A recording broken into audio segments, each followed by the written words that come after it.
तो बेटा ये जो चैप्टर है ना वो बहुत इंटरेस्टिंग भी होने वाला है, बहुत आसान सा भी है और बहुत ज़्यादा ये कह सकते हैं कि डे टू डे लाइफ से अफेक्टेड है। तो ये शक्तियाँ हैं, ये जो फोर्सेस हैं जो कि व्यावसायिक वातावरण का निर्माण कर रही हैं, वो सब क्या है? वो सब बाह्य हैं। तकनीकी में कोई आविष्कार होता है, नई तकनीकी आती है तो उत्पादन संबंधी जितने भी व्यवसाय हैं उनको इस तकनीकी का सामना करना पड़े। लोगों की धारणाएं, लोगों की वरीयताएं, लोगों का प्रेफरेंस क्या बदल रहा है, और अगर बदल रहा है तो किस दिशा में बदल रहा है, और उसको ध्यान में रख करके व्यावसायिक वातावरण को सबसे पहले अपने आंतरिक वातावरण में पहल करनी होगी। हेलो मेरे प्यारे बच्चों, मैं हूं आपकी अपनी सौम्या मैम, जो लेकर के आई है वन शॉट वीडियो में हम पढ़ने वाले हैं पूरा का पूरा चैप्टर।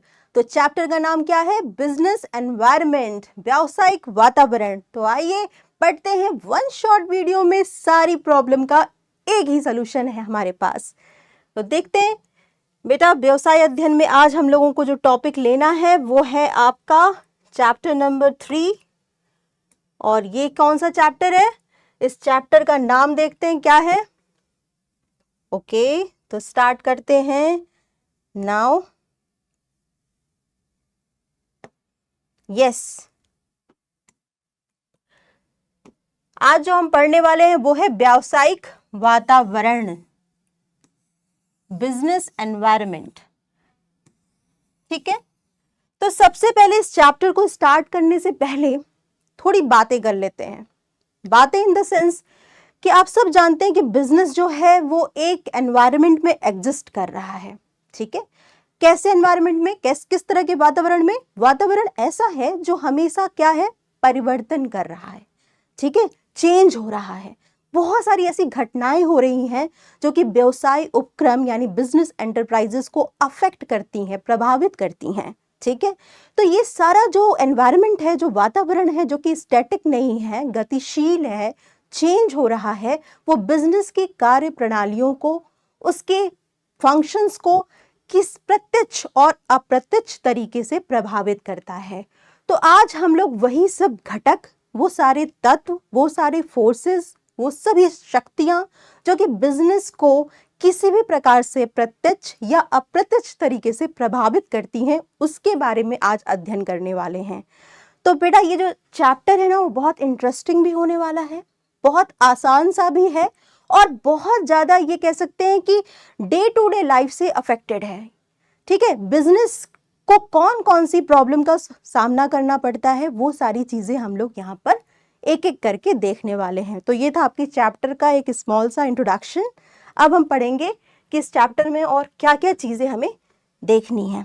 ठीक है, तो देखिए बेटा, सबसे पहले हम ये देखते हैं कि आज हम क्या क्या चीज़ें कवर करेंगे, यानी आज के हमारे जो लक्ष्य हैं वो क्या हैं। ठीक है, तो देखो बेटा, व्यावसायिक वातावरण का अर्थ यानी मीनिंग हम लोग पढ़ेंगे कि व्यावसायिक वातावरण होता क्या है, इसमें कौन कौन से कंपोनेंट यानी घटक आते हैं, कौन कौन से फोर्सेस, शक्तियाँ और तत्व हैं जो कि बिजनेस एनवायरनमेंट, व्यावसायिक वातावरण का निर्माण करते हैं। ठीक है, उसके बाद जो सेकंड हमारा टॉपिक है वो है व्यावसायिक वातावरण की विशेषताएं। बेटा ये जो बिजनेस एनवायरनमेंट है उसकी कौन कौन सी फीचर्स होती हैं, कौन कौन सी विशेषताएं होती हैं, वो सारी चीज़ें भी हम लोगों को देखनी है। ठीक है, विशेषताओं को हम लोग लक्षण भी बोलते हैं और प्रकृति भी कहते हैं। तो ये हो गया व्यावसायिक वातावरण की विशेषताएं। इसके बाद जो थर्ड टॉपिक आज हम लोग कवर करने वाले हैं वो है व्यावसायिक वातावरण का महत्व यानी इम्पोर्टेंस। क्यों व्यावसायिक वातावरण पढ़ा जाए, क्यों बिजनेस को इतना ज़्यादा ये अफेक्ट करता है, क्या वजह है, यानी इसके महत्व को हम लोग जानेंगे। इसके बाद बेटा जो फोर्थ यानी जो लास्ट टॉपिक आज हम लोग कवर करने वाले हैं इस पूरे चैप्टर में, वो है व्यावसायिक वातावरण के आयाम, डायमेंशन। यानी बिजनेस एनवायरनमेंट का जो डायमेंशन है वही ऐसे ऐसे एक एक तत्व होते हैं जो कि बिजनेस ऑर्गेनाइजेशंस को प्रभावित करते हैं। तो वो सारे तत्व को डिटेल्ड में विस्तार पूर्वक हम लोग आज ही पूरा करेंगे। तो ये था हमारे टॉपिक यानी आज के लक्ष्य। अब देखना है कि हम लोगों को स्टार्टिंग कैसे करनी है। ठीक है, तो ये देखो बेटा बच्चों, आप लोगों को यहाँ पर एक पिक्चर दिख रही है। ठीक है, एक पिक्चर शो हो रही है। उस पिक्चर में एक ग्लोब दिख रहा है ना, एक आप लोगों को एक ऐसा दिख रहा है जिसमें पूरा संसार नजर आ रहा है। यहाँ पर हम लोग क्या कर रहे हैं, यहाँ हम लोग बिजनेस के पॉइंट ऑफ व्यू से देखेंगे। अगर बिजनेस को फलना है, फुलना है, आगे तरक्की करनी है, पूरी तरीके से विकास करना है, ग्रोथ करना है, नए ब्रांचेस खोलने हैं और लीडिंग ऑर्गेनाइजेशन बनना है, तो वो बिजनेस एनवायरनमेंट में यानी वातावरण में होने वाले परिवर्तनों को उसको आंकना होगा, उसको पूर्वानुमान लगाना होगा और परिस्थितियों के अनुसार अपने आंतरिक वातावरण में परिवर्तन ला करके बाह्य वातावरण में होने वाले परिवर्तनों के अनुसार खुद को ढालना होगा, है ना। यानी कि इस प्रकार से अपनी रणनीतियां, नीतियां, उद्देश्य बनाने होंगे कि व्यवसाय में होने वाले, वातावरण में होने वाले परिवर्तनों का वो सामना कर सके। ठीक है, तो तभी जाकर के एक बिजनेस क्या है, फलेगा, फूलेगा, आगे बढ़ेगा। तो बहुत सारे ऐसे तत्व, ऐसे फैक्टर, ऐसे फोर्सेस हैं जो कि बिजनेस को अफेक्ट करते हैं, प्रभावित करते हैं।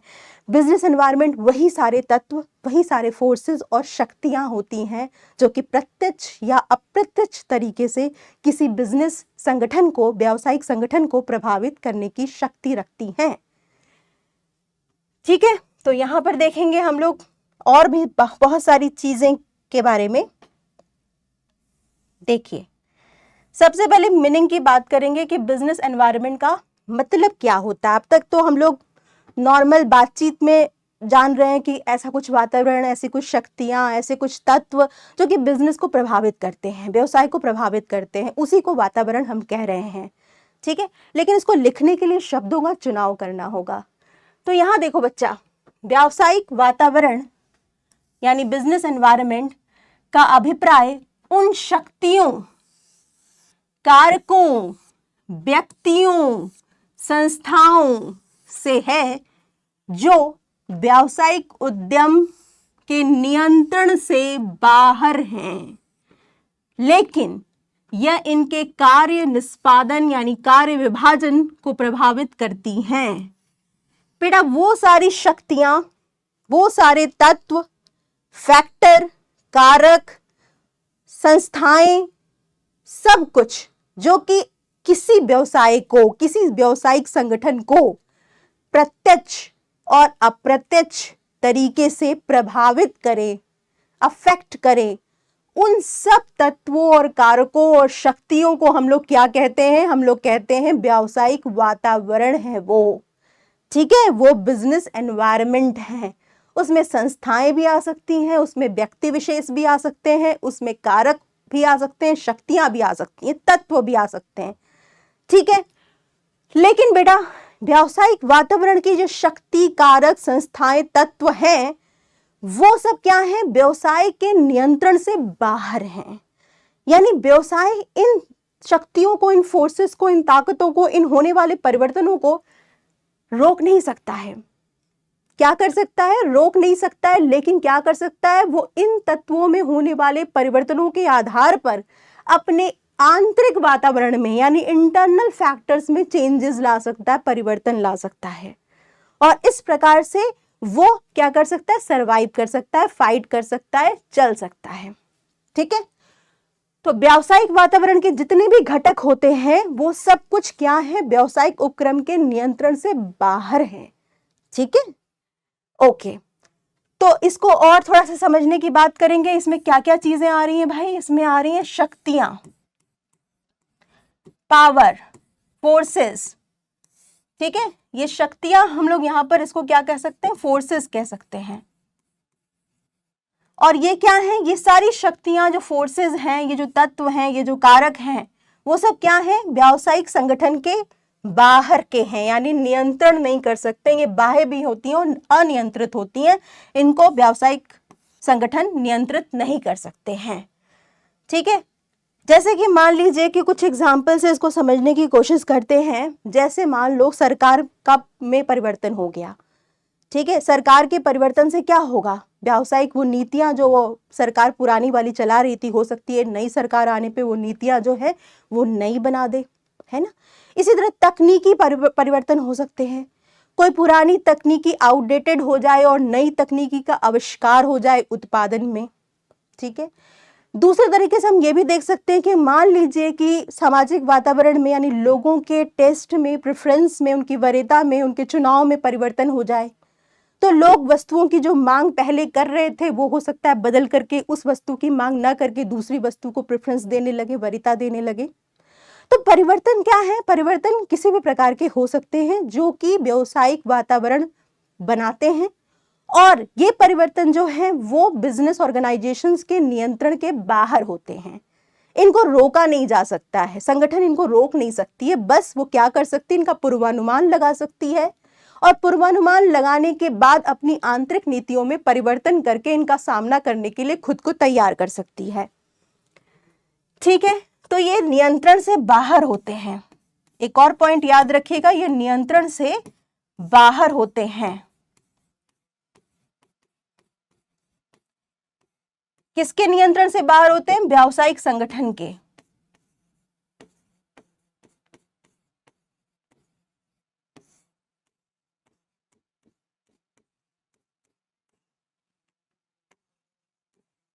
ठीक है, व्यावसायिक संगठन के नियंत्रण से ये बाहर होते हैं, ये शक्तियां, ये फोर्सेस, ये कारक जो कि व्यावसायिक वातावरण का निर्माण कर रहे हैं। ठीक है, और ये प्रत्यक्ष, डायरेक्ट या अप्रत्यक्ष रूप से व्यवसाय को प्रभावित करते हैं।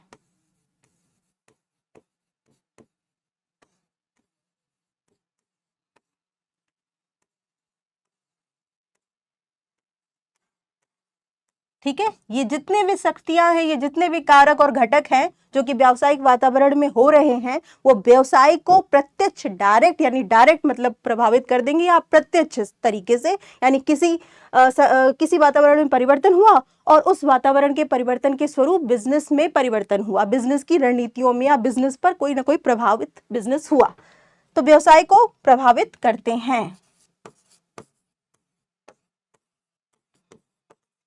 ठीक है, तो ये कुछ पॉइंट्स हैं जो कि इस अर्थ से निकल कर के आ रहे हैं व्यावसायिक वातावरण के लिए कि ये शक्तियां जो फोर्सेस होती हैं ये नियंत्रण से बाहर होती हैं संगठन के, और ये प्रत्यक्ष या अप्रत्यक्ष रूप से व्यवसाय को प्रभावित भी करती हैं। तो इनसे कुल मिलाकर के क्या बनता है? बिजनेस एनवायरनमेंट, व्यावसायिक वातावरण बनता है, जहां पर व्यवसाय क्या है, जिस वातावरण में एग्जिस्ट करता है, स्थापित है। ठीक है, इससे बाहर नहीं है बेटा। व्यावसायिक संगठनों को इन शक्तियों, इन कारकों को का सामना करना ही करना पड़ता है, क्योंकि इन्हीं वातावरण में व्यवसाय जो है वो स्थापित है। ठीक है, एग्जिस्ट कर रहा है, स्थित है। तो इनमें होने वाले परिवर्तन व्यवसाय को प्रभावित तो करेंगे ही करेंगे। आइए और चीजों को देखते हैं। संगठन, व्यावसायिक वातावरण की मीनिंग को समझने के बाद हम इसके विशेषताओं को समझेंगे ताकि और अच्छे से क्लियर हो सके कि व्यावसायिक वातावरण होता क्या है, इसमें क्या क्या चीजें होती हैं।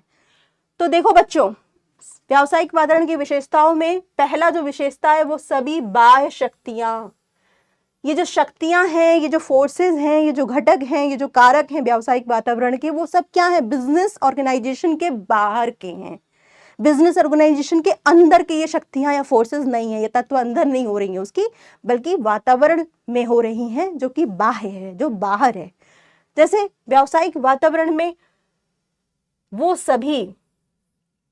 सभी शक्तियां, संस्थाएं और कारक सम्मिलित होते हैं जो प्रत्यक्ष या अप्रत्यक्ष रूप से व्यावसायिक संगठनों को प्रभावित करते हैं तथा व्यवसाय के शक्ति से बाहर होता है इन्हें नियंत्रित करना। बेटा, मैंने पहले भी आपको बताया है कि जो ये शक्तियां हैं, ये जो फोर्सेस हैं जो कि व्यावसायिक वातावरण का निर्माण कर रही हैं, वो सब क्या है? वो सब बाह्य हैं, वो सब बाहरी हैं। यानी बिजनेस ऑर्गेनाइजेशन इनको नियंत्रित नहीं कर सकता है। इनको क्या कर सकता है? इनके अनुसार सिर्फ अपने आंतरिक वातावरण में परिवर्तन कर सकता है। ये घटित होंगी ही होंगी, ये कोई ना कोई असर डालेंगी ही डालेंगी। किस पर? संगठन पर, ऑर्गेनाइजेशंस पर, बिजनेस ऑर्गेनाइजेशंस पर। लेकिन क्या कर सकता है बिजनेस ऑर्गेनाइजेशन, व्यावसायिक संगठन क्या कर सकता है? इन शक्तियों में होने वाले परिवर्तनों का पूर्वानुमान लगा करके आंतरिक वातावरण में परिवर्तन ला सकता है अपने।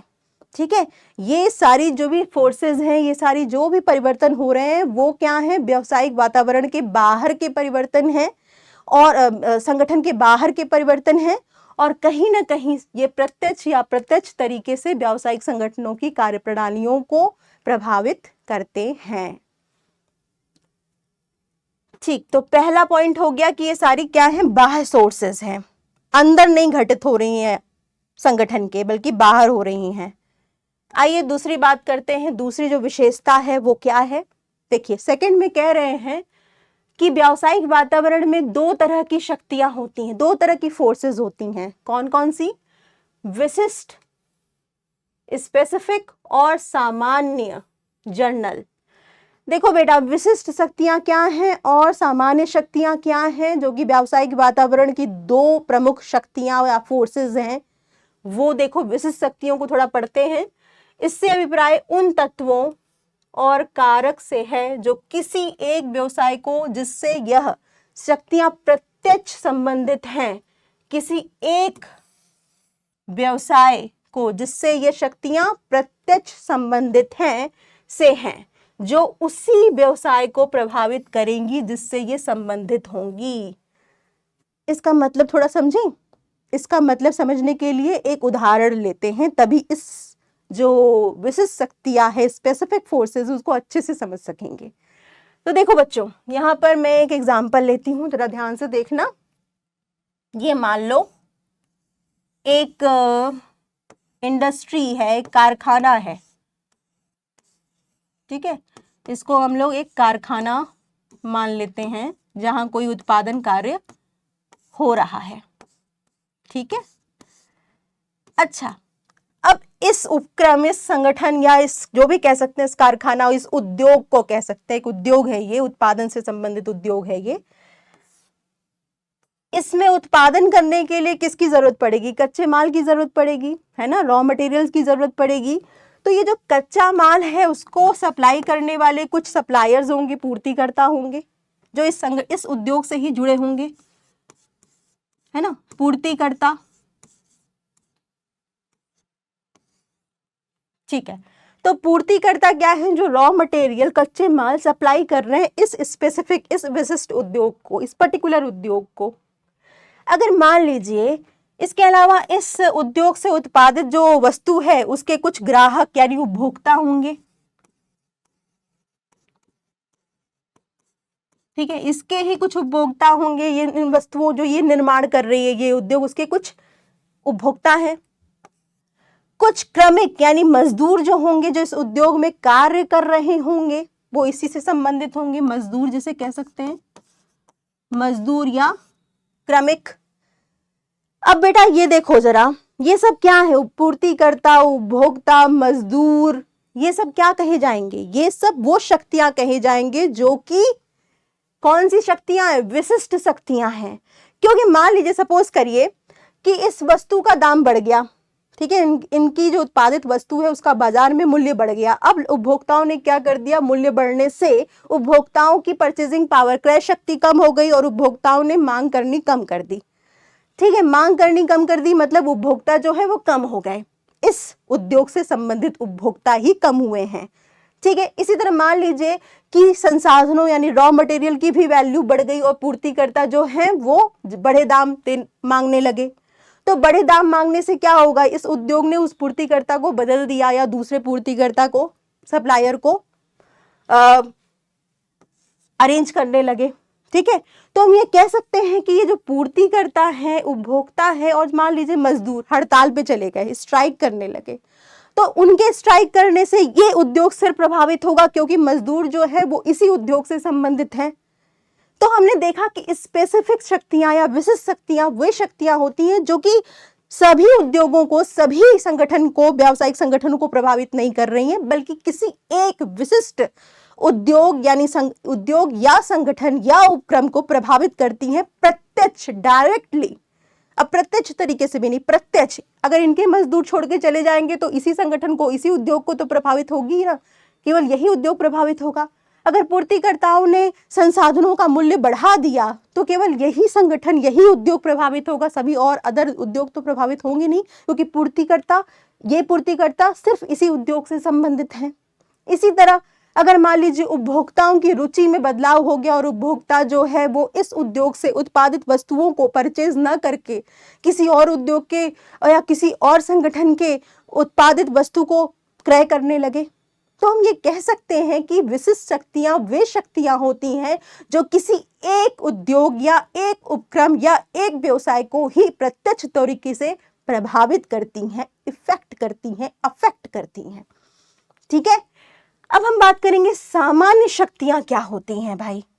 देखो, जैसे कि इसमें लिखा भी है, जैसे कि निवेशक हो गए, इन्वेस्टर हो गए जो पैसा लगाते हैं, उपभोक्ता हो गए, प्रतियोगी हो गए, पूर्तिकर्ता हो गए, ये इसी किसी एक व्यवसाय से संबंधित होंगे और उसी व्यवसाय को ये प्रभावित करेंगे अगर इनमें कोई परिवर्तन होता है तो।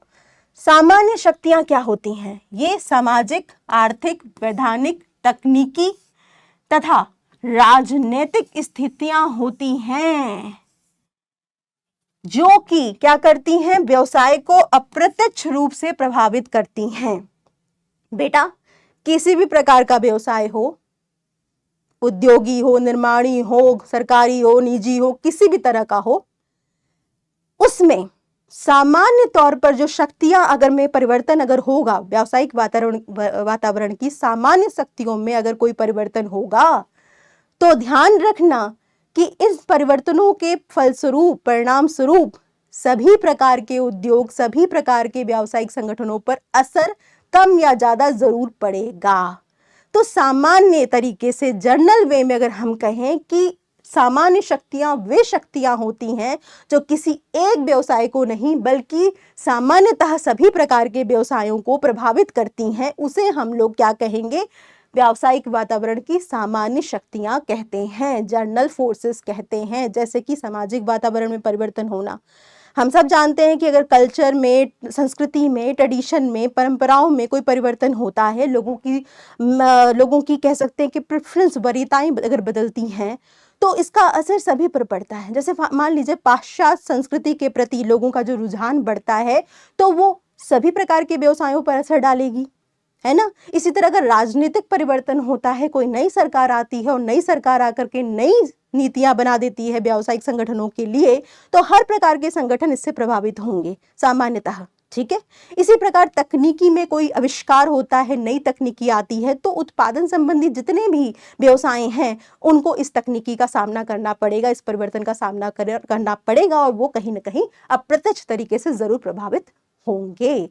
ठीक है, प्रभाव हो सकता है कम या ज्यादा हो, लेकिन प्रभाव तो होगा ही होगा सभी प्रकार के व्यवसायों को अगर इन सामान्य शक्तियों में कोई परिवर्तन होता है तो बेटा ये समझ लीजिए कि व्यावसायिक वातावरण दो शक्तियों से मिलकर के बनता है। एक तो होती हैं विशिष्ट शक्तियां जो कि सिर्फ एक ही संबंधित उद्योग या व्यवसाय को प्रभावित करती हैं, और एक होती हैं सामान्य शक्तियां जो कि सामान्यतः सभी प्रकार के व्यवसायों को अप्रत्यक्ष तरीके से प्रभावित जरूर करती हैं, कम या ज्यादा। इसके बाद हम बात करेंगे तीसरी विशेषता की। ये क्या है भाई? अंतर संबंध, इंटर रिलेशन। ये जो व्यावसायिक वातावरण के जितनी भी शक्तियां, कारक तत्व हैं, ये आपस में अंतर संबंधित होते हैं। इसका मतलब समझो कि अगर एक वातावरण में परिवर्तन होगा या एक शक्तियों में कोई परिवर्तन होगा तो इसका परिणाम क्या होगा? दूसरे वातावरण में भी कुछ ना कुछ परिवर्तन अपने आप स्वतः देखने को मिलेगा। इसी को कहते हैं अंतर संबंध, इंटर रिलेशन। व्यावसायिक वातावरण की सभी शक्तियां और कारक एक दूसरे से परस्पर संबंधित होते हैं, एक दूसरे से जुड़े हुए होते हैं।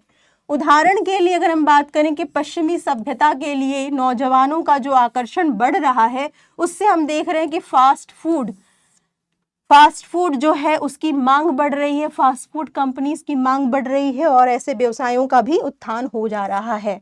एक और उदाहरण से इसको समझने की कोशिश करते हैं, स्पष्ट तरीके से समझने की कोशिश करते हैं।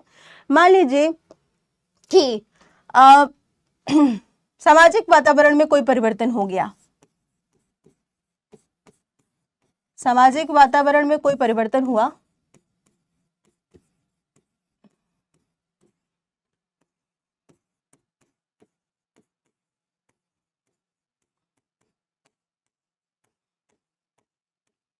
लोगों की मांग में परिवर्तन हो गया, लोगों की वरीयताओं में, प्रेफरेंस में परिवर्तन हो गया, मान लीजिए, ठीक है। सामाजिक वातावरण में परिवर्तन हुआ, इसका परिणाम स्वरूप क्या हुआ, राजनीतिक, मान लीजिए कि आर्थिक वातावरण में परिवर्तन इसका सामना देखने को मिला। कैसे इसको समझेंगे, थोड़ा और समझने की कोशिश करते हैं। जैसे मान लो सामाजिक वातावरण में परिवर्तन हुआ, इसका एक उदाहरण लेते हैं, थोड़ा सा आसान सा उदाहरण लेते हैं। जैसे कि हमने कहा है कि महिलाओं को रोजगार में अवसर देना, ये एक सामाजिक परिवर्तन का उदाहरण हो गया, ठीक है। महिलाओं को रोजगार में समान अवसर प्रदान करना, ये कोई सामाजिक परिवर्तन हो रहा है सामाजिक वातावरण में, ठीक है। महिलाओं को, महिला रोजगार अवसर,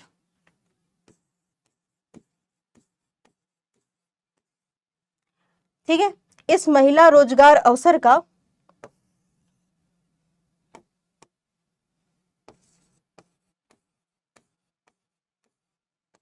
अवसर देना, ठीक।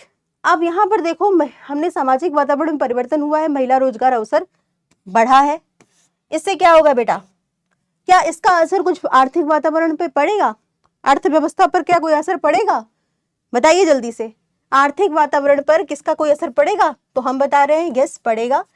कहीं ना कहीं जो आर्थिक वातावरण है उसमें क्या होगा कि अर्थव्यवस्था में महिलाओं का रोजगार प्रतिशत बढ़ने से, सामाजिक वातावरण में होने वाले परिवर्तनों से महिला जो है वो क्या है, व्यवसाय में ज्यादा से ज्यादा व्यवसाय हो गया या रोजगार हो गया, उसमें उनकी सहभागिता बढ़ जाएगी,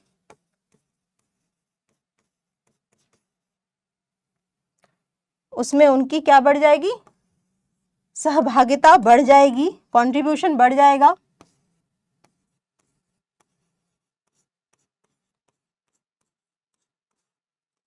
और per capita income, per capita income जो है, प्रति व्यक्ति आय, वो भी बढ़ जाएगी, सुधार होगा, महिलाओं को रोजगार मिलना स्टार्ट हो जाएगा। तो कहीं ना कहीं आर्थिक वातावरण में भी परिवर्तन आने की संभावना जो है वो बढ़ जाएगी। तो हम ये देखते हैं कि किसी एक वातावरण में होने वाले परिवर्तनों का प्रभाव दूसरे वातावरण में होने वाले परिवर्तनों पर या दूसरे वातावरण पर भी पड़ता है, उसमें भी कुछ ना कुछ परिवर्तन होते हैं। और इन्हीं परिवर्तनों का असर क्या होता है, व्यवसाय पर पड़ने लगता है। व्यवसाय भी रोजगार देने लगेंगे महिलाओं को ज्यादा से ज्यादा, और महिला की सहभागिता हर एक तरह के रोजगार, हर एक तरह के व्यवसायों में बढ़ने लगेगी, ज्यादा होने लगेगी, ठीक है। तो हमने ये देखा कि बेटा सामाजिक वातावरण में होने वाला परिवर्तन आर्थिक वातावरण को भी प्रभावित करता है, और ये दोनों मिलकर के क्या करेंगे, व्यवसाय को प्रभावित करने लगते हैं, क्योंकि ये दोनों आपस में अंतर संबंधित भी हैं, और कहीं ना कहीं ये अंतर संबंध व्यवसाय को भी प्रभावित कर रहा है, व्यवसाय पर भी असर डाल रहा है। तो ये तीसरी विशेषता हमने पढ़ी। इसके बाद हम लोग ये देखते हैं बेटा, फोर्थ जो पॉइंट है, फोर्थ जो कैरेक्टरिस्टिक्स है, अनिश्चितता, अनसर्टेनिटी, अनिश्चित है। ये जो व्यावसायिक वातावरण है ना बेटा, उसमें होने वाले जो परिवर्तन है ना वो अनिश्चित होते हैं, निश्चित नहीं होते, हो भी सकते नहीं भी हो सकते हैं। व्यवसाय ने कोई पूर्वानुमान लगाया, वो घटित हो भी सकता है भविष्य में और नहीं भी हो सकता है, दोनों की संभावनाएं होती हैं। इसीलिए जब किसी चीज की संभावना होती है, हम संभावना वर्ड यूज करते हैं, तो हम कहीं ना कहीं अनिश्चित होते हैं, निश्चित नहीं होते हैं। तो व्यावसायिक वातावरण की प्रकृति अनिश्चित होती है। व्यावसायिक वातावरण के परिवर्तनों का अनुमान लगाना कठिन होता है, डिफिकल्ट होता है, क्योंकि वातावरण में तेजी से परिवर्तन हो रहे हैं। उदाहरण के लिए अगर हम बात करें, सूचना तकनीकी में लगातार परिवर्तन हो रहे हैं। कह सकते हैं ना कि सूचना तकनीकी जो है, इंफॉर्मेशन टेक्नोलॉजी जो है, कम्युनिकेशन सिस्टम जो है, संचार सुविधाएं जो है, उनमें लगातार नई नई तकनीकी आ रही हैं। और इस तकनीकी का असर क्या हो रहा है कि व्यवसाय पूर्वानुमान लगाना बहुत मुश्किल हो जाता है कि आने वाली भविष्य में कौन सी नई तकनीक आएगी और उस तकनीक से किस प्रकार की समस्याएं उत्पन्न हो सकती हैं या किस प्रकार का बेनिफिट भी हो सकता है, लाभ भी प्राप्त हो सकता है। तो कौन सी तकनीक का सही से अनुमान लगा करके उस तकनीक का अडॉप्शन कर लिया जाए, उसको अपना लिया जाए व्यवसाय में, और उस तकनीक का यूज करके, प्रयोग करके व्यवसाय को तकनीकी समृद्ध बनाना, ये भी ध्यान में रखना होगा। तो कहीं ना कहीं हम ये जरूर कह सकते हैं कि अनिश्चित होते हैं, व्यावसायिक वातावरण में होने वाले परिवर्तनों का पूर्वानुमान लगाया तो जरूर जाता है, लेकिन ये पूर्वानुमान कितने सटीक होंगे, कितने सही होंगे, या ये जो व्यवसाय वातावरण में होने वाले जो परिवर्तन है वो कितने ज्यादा हो जाएंगे, या क्या परिवर्तन हो जाएगा, इसका अनुमान लगाना एक कठिन कार्य है।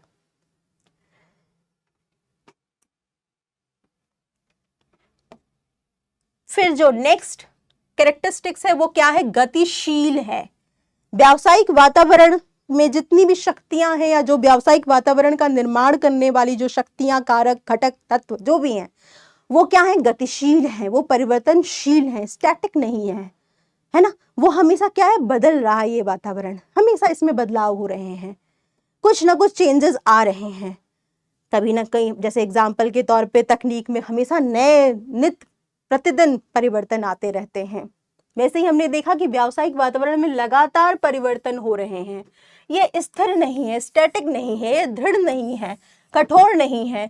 इसी कारण से हम कह सकते हैं कि व्यावसायिक वातावरण का जो लगातार निरीक्षण, इंस्पेक्शन, पर्यवेक्षण करना अनिवार्य होता है। अगर व्यवसाय जो संगठन है वो व्यावसायिक वातावरण में होने वाले परिवर्तनों का लगातार पूर्वानुमान या निरीक्षण नहीं करेंगे तो क्या होगा, वो जो पुरानी तकनीकों से उत्पादन जो कर रहे हैं वो आउटडेटेड हो चुकी होंगी, वो जो उत्पाद बनकर तैयार होगा उसकी मांग जो होगी वो भविष्य में नहीं हो पाएगी, उपभोक्ता जो है वो टिके नहीं रहेंगे, व्यवसाय को फिर लाभ की जगह हानि हो सकती है। तो कहीं ना कहीं बच्चा ये जरूर ध्यान रखिए कि किसी भी व्यावसायिक संगठन को अगर सफल होना है तो उसे व्यावसायिक वातावरण में होने वाले परिवर्तनों का आकलन समय समय पर करते रहना होगा, निगरानी रखनी होगी, इंस्पेक्ट करते रहना होगा कि व्यवसाय के जो वातावरण है उसमें क्या नए नए परिवर्तन हो रहे हैं, लोगों की सोच, लोगों की धारणाएं, लोगों की वरीयताएं, लोगों का प्रेफरेंस क्या बदल रहा है, और अगर बदल रहा है तो किस दिशा में बदल रहा है, और उसको ध्यान में रख करके व्यावसायिक वातावरण को सबसे पहले अपने आंतरिक वातावरण में पहल करनी होगी, उसमें बदलाव लाना होगा, और इसी बदलाव के फलस्वरूप फिर वातावरण में होने वाले जो परिवर्तन है उसके अनुसार व्यावसायिक संगठन अपने इंटरनल वातावरण में परिवर्तन ला करके लाभ कमा सकते हैं।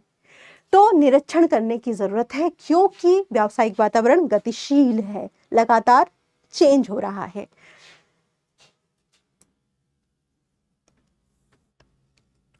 बेटा व्यावसायिक वातावरण जो है वो गतिशील तो है ही, जटिल भी है, कॉम्प्लेक्स भी है। जटिल, कोई चीज जटिल को कब कहते हैं, जब उसको समझना मुश्किल होता है ना। कहते हैं यार ये तो बहुत जटिल विषय है, ये तो बहुत कठिन विषय है, इसको समझ पाना थोड़ा मुश्किल लग रहा है। तो जटिल वर्ड तभी यूज होता है तो कंपनियों पर व्यावसायिक वातावरण के प्रभाव को समझना अति कठिन कार्य है। कभी कभी परिवर्तन छोटा हो सकता है, ऐसा लगेगा कि यार तो बहुत छोटा सा परिवर्तन हुआ, बहुत छोटी सी चेंज हुई है, इसका क्या असर पड़ने वाला है, लेकिन नहीं, इस छोटे से व्यावसायिक वातावरण के छोटे से परिवर्तन का असर बड़ा सा हो सकता है किसी एक कंपनी पर या किसी कंपनीज पर, ठीक है, परंतु इसका प्रभाव बड़ा हो सकता है। उदाहरण के लिए अगर हम बात करें कि मान लीजिए सरकार ने टैक्स का रेट 5% बढ़ा दिया, बढ़ाने से सरकारी जो कंपनी की आय को बहुत प्रभावित कर सकते हैं, ये कंपनी जो है कंपनी की आय को बहुत ज्यादा प्रभावित कर सकते हैं। हो सकता है कि एक ऐसी कोई कंपनी हो जो कि कम लाभ अर्जित कर रही है और ऐसे में 5% का उसको जो करों का भार पड़ जाएगा तो वो उसका ज्यादा से ज्यादा जो मुनाफा है वो सरकार को चला जाएगा। तो हम ये कह सकते हैं कि छोटी कंपनीज पर छोटा सा परिवर्तन ही व्यावसायिक वातावरण का बड़ा प्रभाव ला सकता है। तो इसका पूर्वानुमान लगाना कि ये परिवर्तन कितना असर डालेगा मुश्किल होता है, कठिन होता है, जटिल होता है। इसीलिए व्यावसायिक वातावरण एक जटिल है।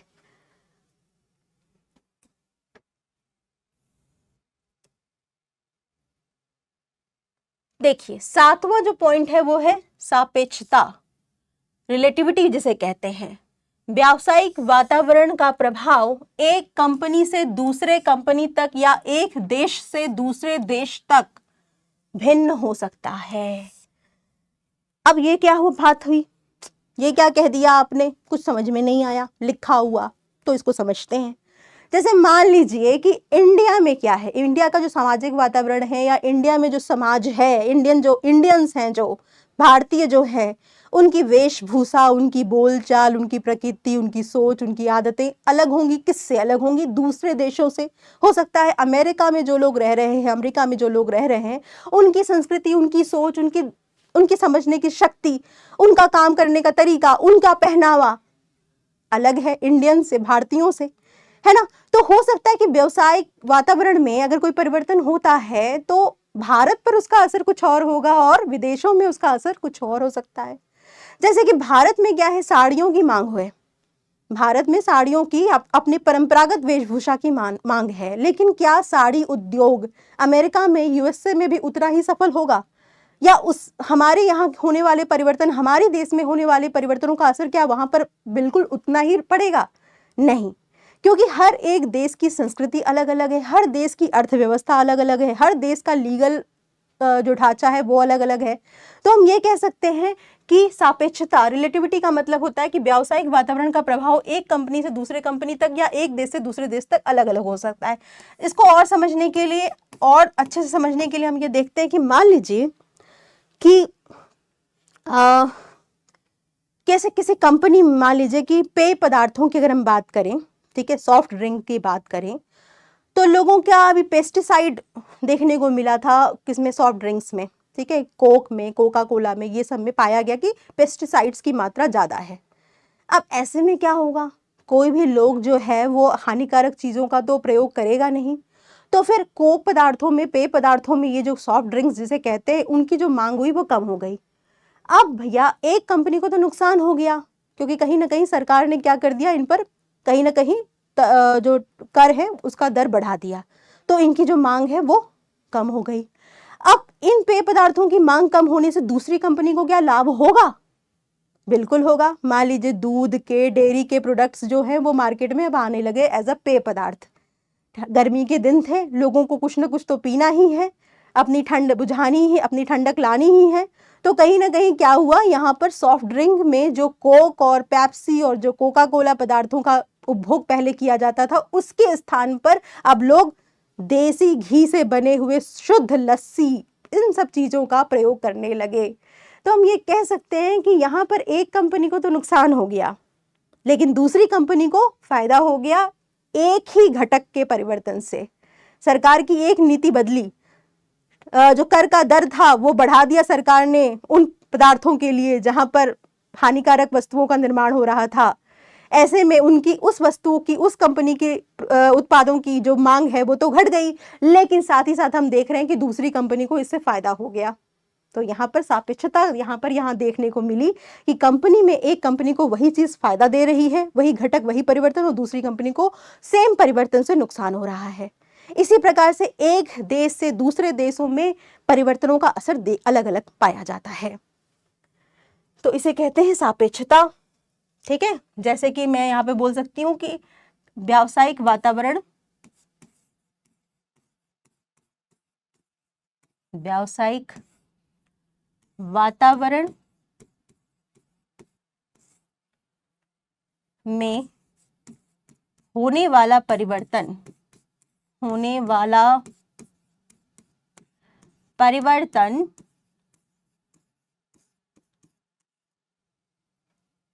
किसी एक कंपनी, किसी एक कंपनी को लाभ पहुंचा सकता है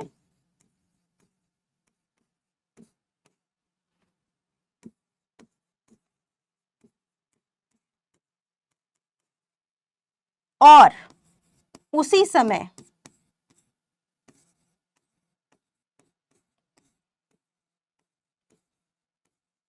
अन्य कंपनी के लिए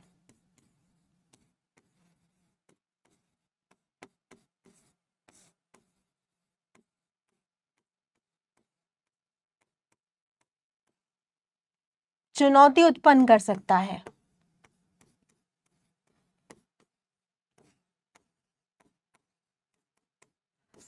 ठीक है,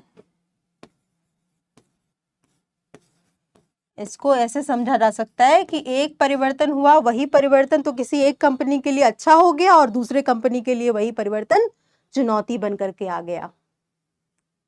ठीक, तो यहां पर आप ये कुछ पॉइंट्स, कुछ बिंदु यहां पर समझ गए। ठीक है, ये एक ही पॉइंट है, इसको कई पॉइंट्स पे लिखने की जरूरत नहीं है, एक ही पॉइंट है, इसका समझाने के लिए उदाहरण दिया गया है। ठीक है, इसी तरह एक देश में असर कुछ पड़ सकता है, दूसरे देश में असर कुछ और देखने को मिल सकता है एक ही परिवर्तन से। ठीक, आइए एक बार हम लोग फिर से, ये सारे क्या थे, कैरेक्टरिस्टिक्स थे, विशेषताएं थे, किसकी, व्यावसायिक वातावरण की।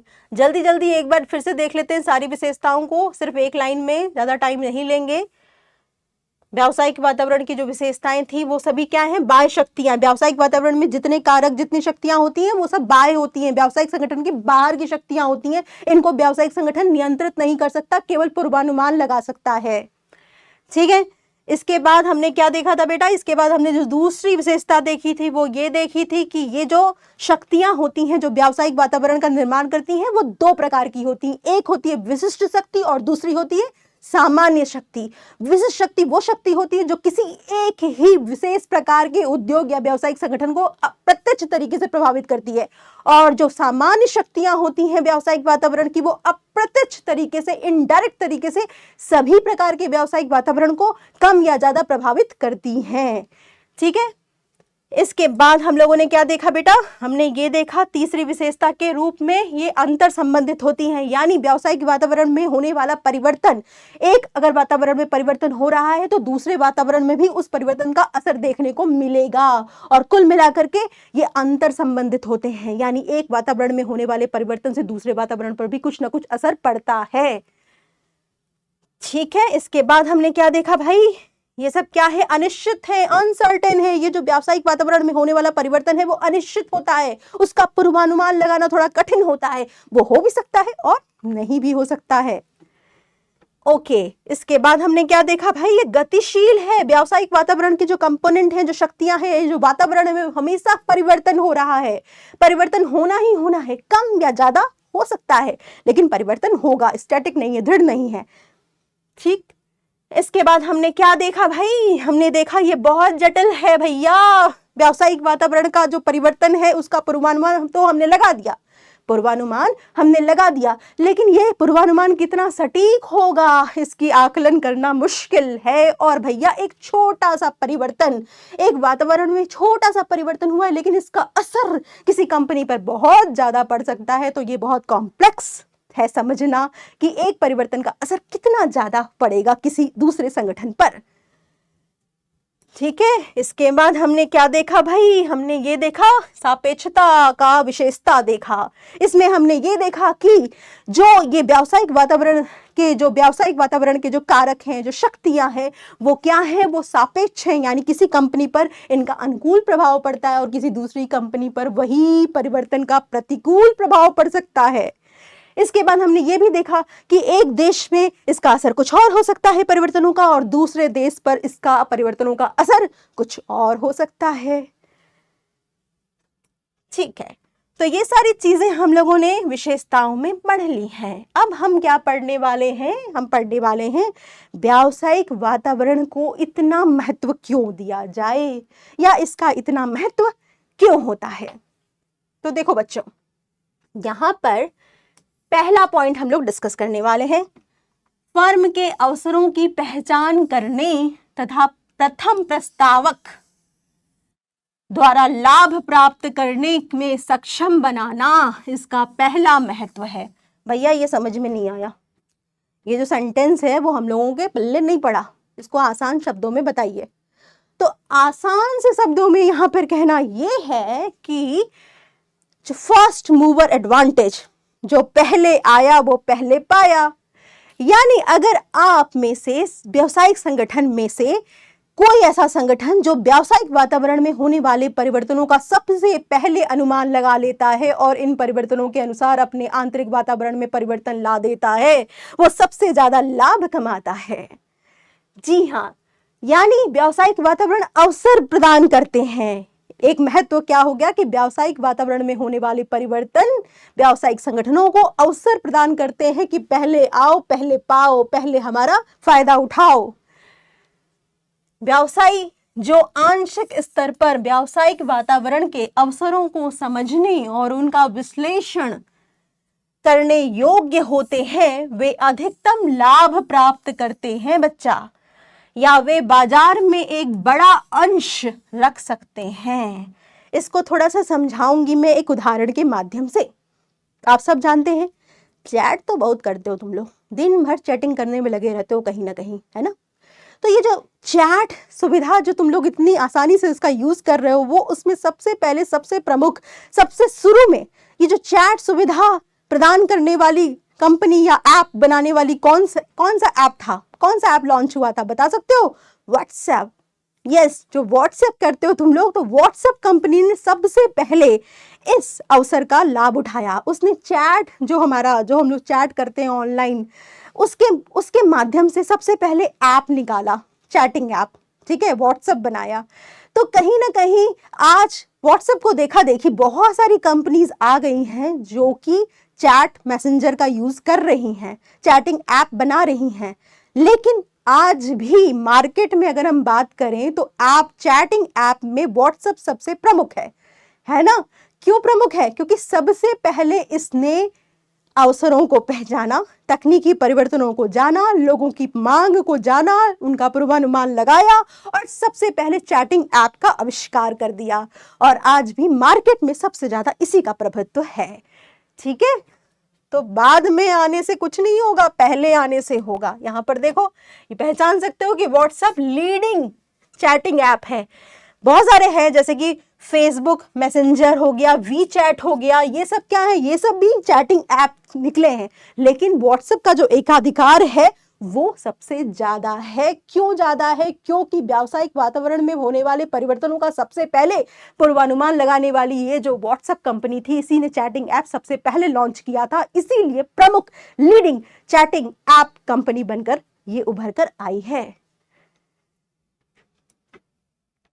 ओके, तो हमने पहला महत्व पढ़ लिया था। अब हम दूसरे महत्व पर आते हैं कि दूसरा क्या महत्व है व्यावसायिक वातावरण के अध्ययन करने से, या व्यावसायिक वातावरण का सेकंड जो इंपॉर्टेंस है वो क्या है।